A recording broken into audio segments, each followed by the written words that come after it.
Well, good afternoon. This has been kind of an interesting start of a weekend. It's a beautiful day in the shy.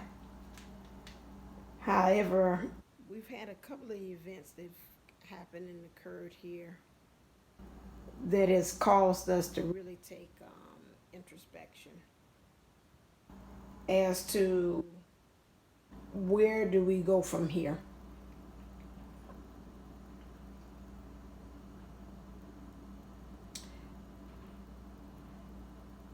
We look at to our leadership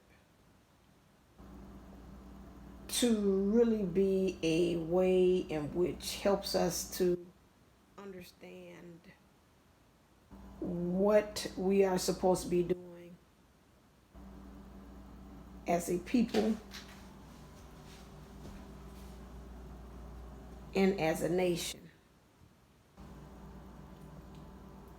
It's very hard now when you have somebody who is at the top that has very different leadership ideas about what is going on as a nation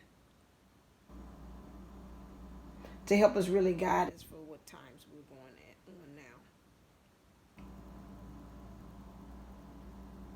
We can't really point a finger at somebody specifically as to how we got here as a group of people. However, we can say that all of us play a role.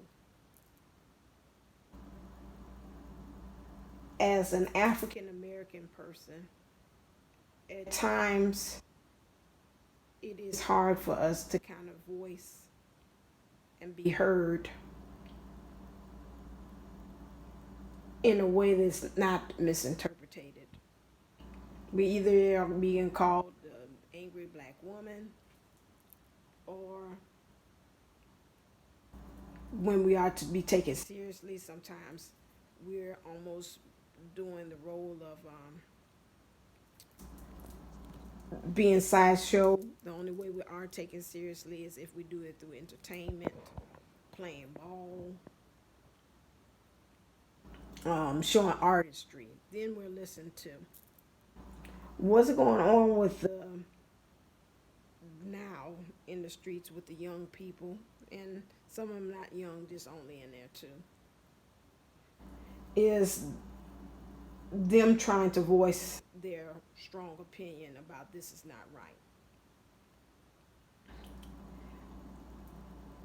However, the only way they know how to do that is to do it from what they know, which is to take things by force. As a teacher, I know that. I know that a lot of times that the parents have kind of instilled that into the kids. Um, that's the way you know if they hit you, somebody hit you, you hit them back. You try to teach them as a teacher, and also probably parents out there too as well. Try to teach your child to do it a different way. And then they'll come home and tell you, well, mom or dad, I tried it your way, and they still did X, Y, and Z. And pretty much this youth, that's what they're saying now. We tried it your way. We tried it the nonviolent way. We tried it like how our forefathers have tried to do it, which is to do it in a way that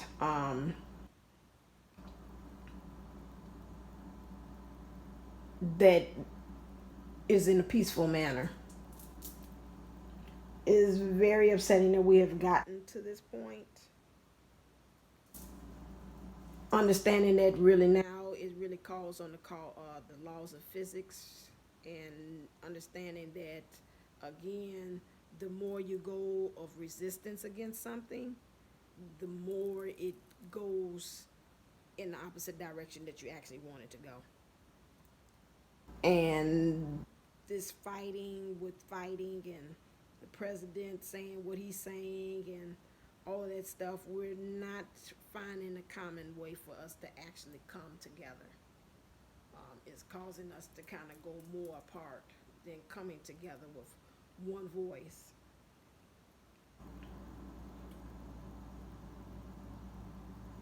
Right now, I think about the statement where it says like with Buddha, you know, we're all right.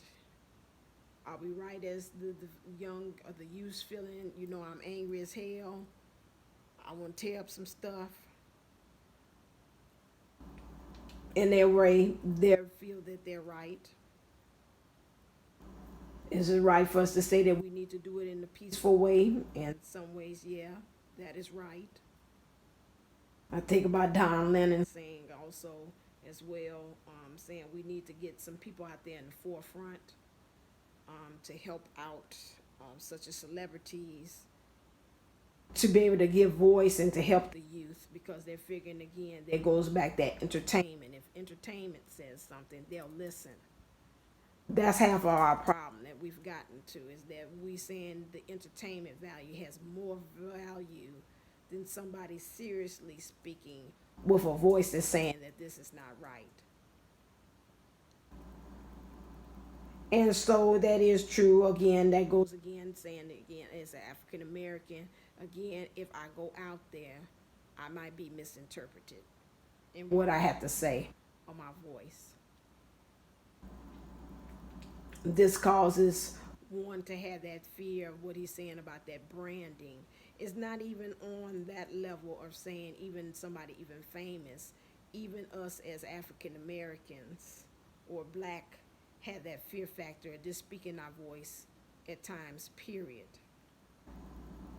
We have to move into the consciousness of understanding that we have to get to the point that we're unapologetic about being black.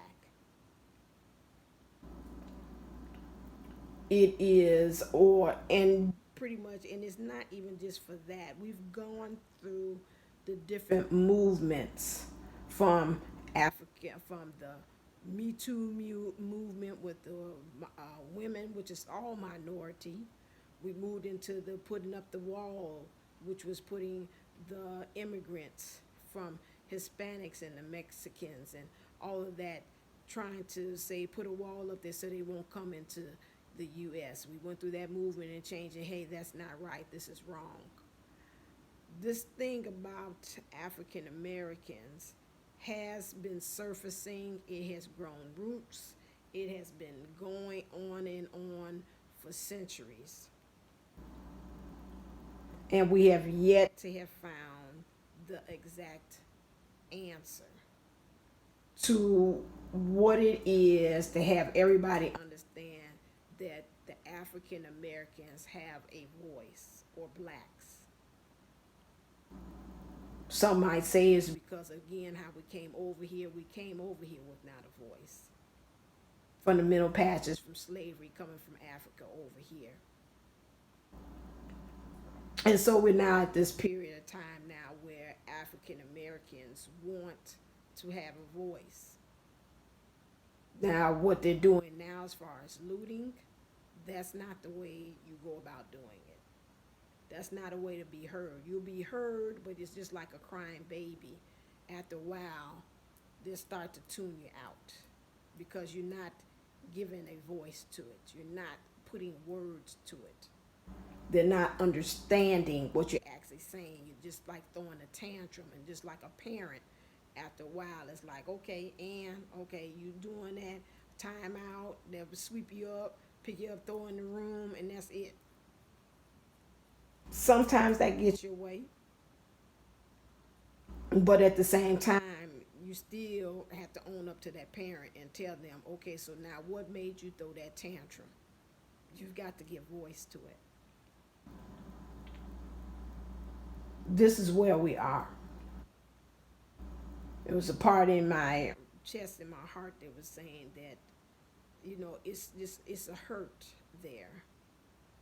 And we need to collectively, not put the ownership just on the celebrities, but all of us, find ways in which what we can do to add a voice to it. Just like we TikToking all over the place and dropping the brushes and dropping the towels and showing that the hot men with the chest and all that, and guys with beards and all that stuff, you know, yeah, I've been one eye and oohing about that. But at the same time, let's use that same energy that we have there. TikTok, do some kind of campaign or whatever it is, understanding that we need to be unapologetically black. That's cute. You can make a t-shirt with that. Nikki Hill, do that. But my thing is that I'm just unapologetic whatever. Unapologetic as a woman, unapologetic as a Hispanic, unapologetic is a beautiful thing that the Amish, it came out and this is spread out throughout the world. It's here. The Amish coming out. Amish has always had the African Americans or blacks back as far as from the Underground Railroad. You know, I see a lot of people that like acting brand new to this, and I was like, you know, they always did help us out on this. So, but it's beautiful that I'm seeing it's beyond them, and that's good that you're seeing. And I'm glad to see also other races wearing T-shirts saying this, you know, with the people who had been slain, have been killed because of this. This is beautiful. That's bringing that awareness. It's all the way in Iran. They're doing prayers and things over there as well.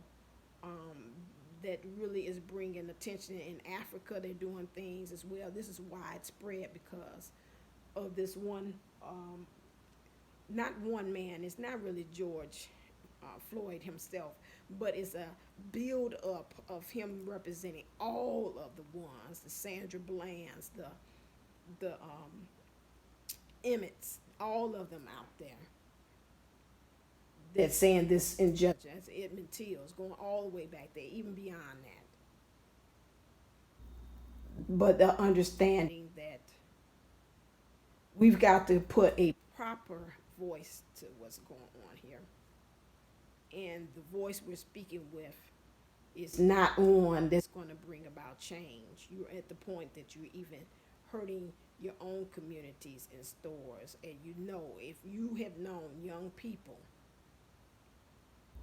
about how some of these neighborhoods, I even see it on the west side of Chicago, even the south side, still from way back when they had the riots from Dr. Martin Luther King, has still not been built up since then. And that's way back. Like my kids say about, that's old as you know, it's older than me. Way back.